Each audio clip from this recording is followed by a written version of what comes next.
Alright, you read the title and you know what the video's about. I applied for a real job. Does that mean that I'm quitting gig work and YouTube? Stick around, we're going to have an interesting conversation, but first, I want to share some of my core beliefs with you. Some of you may have heard me use the phrase, know your worth. I got that from my friend Sergio at the Rideshare Guy, and it really resonates with me. It's part of the reason that I don't believe in accepting low-paying orders to keep your acceptance rate up, because in my eyes, you're letting somebody else, or in this case a company, dictate your worth rather than the other way around. Like each and every one of you, I've had fantastic days doing gig work, and I've had many not-so-great days. I do multi-app, but if I were to rely on only one app, be it DoorDash, Uber Eats, Grubhub, or Spark, I would likely have to put in 16 hours a day every day just to make ends meet.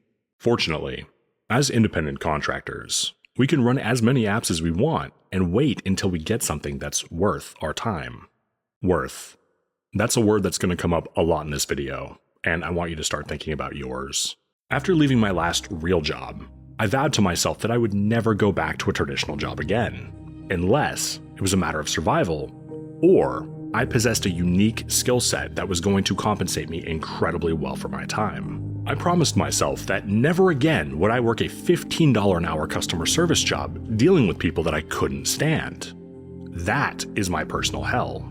Trading that much of my time for that little pay is an incredibly depressing prospect for me. I don't want to work that long just to scrape by. Let me ask you this. What do the richest person in the world and somebody living on the streets have in common? They both have 24 hours in a day, and neither one of them can buy more time. I want to be clear when I say this. I am not a wealthy person, obviously, but I'm aspiring to be a wealthy person, and I realize that it's not just going to fall into my lap.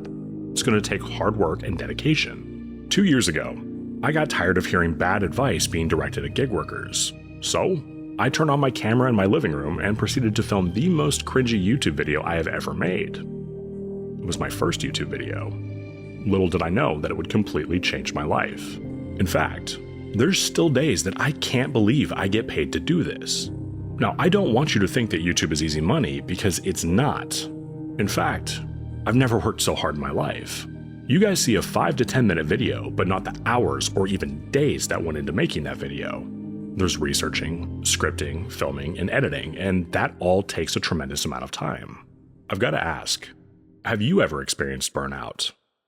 I sure have, and chances are if you've done this work long enough, you have too.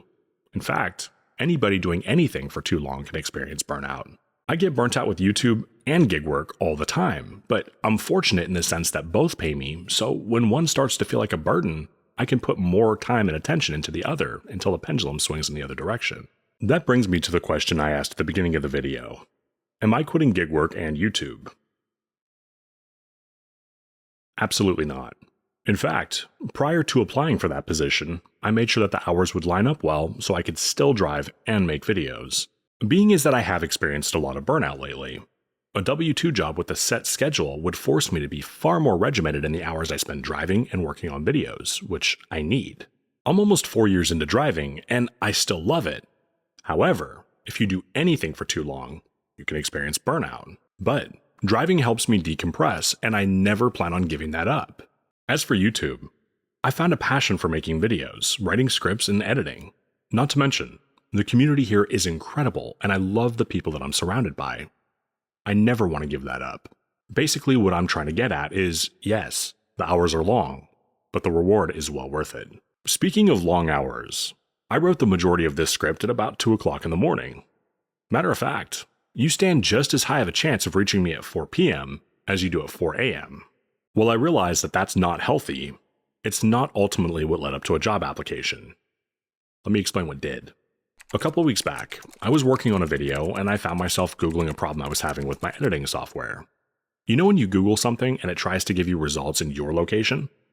It's exactly what happened. I typed in the name of my video editor into Google and the problem I was having, and a job posting for a video editor popped up in my city. Out of sheer curiosity, I clicked on it, and I read the job requirements. Lo and behold, I met every one of them. Then I got to the part about how much the job was paying, and while I won't say what it was, I almost fell out of my seat. It was substantial. Seeing that much money being offered for a skill set that I had taught myself over the past 2 years gave me a feeling that I just can't describe. It was like monetary validation for the thousands of hours I had spent learning. I went into the company and I talked with one of the people in the department. Talked for about 20 or 30 minutes, and I walked away feeling like not only could I do the job well, but I'd be a good fit for it.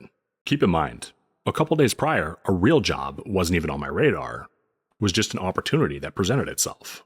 That night, I updated my resume with all of the new skills I had taught myself over the past couple of years, and I submitted an application and proceeded to wait.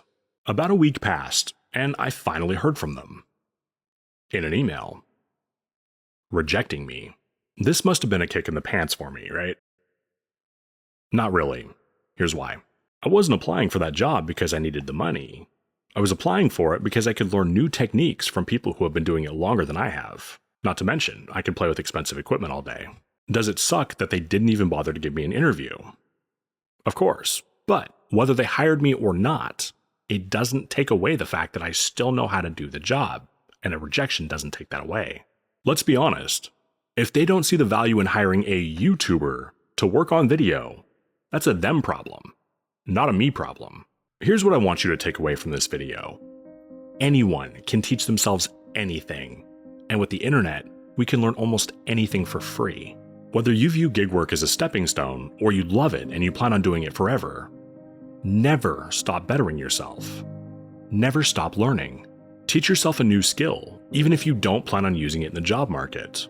Hell, in my free time, I'm taking a programming course, and over the years, I've taken about 10 of them. While I don't plan on getting a job in the field, it's another high-paying option I could always fall back on. Like I said earlier in the video, I applied for this job because the opportunity presented itself, and the skill set that I've taught myself over the years justified the salary, therefore making it worth my time. When you possess a unique skill set and you put yourself out there, opportunities will come your way. In fact, something I haven't talked about on the channel previously is that I do a fair bit of freelance work.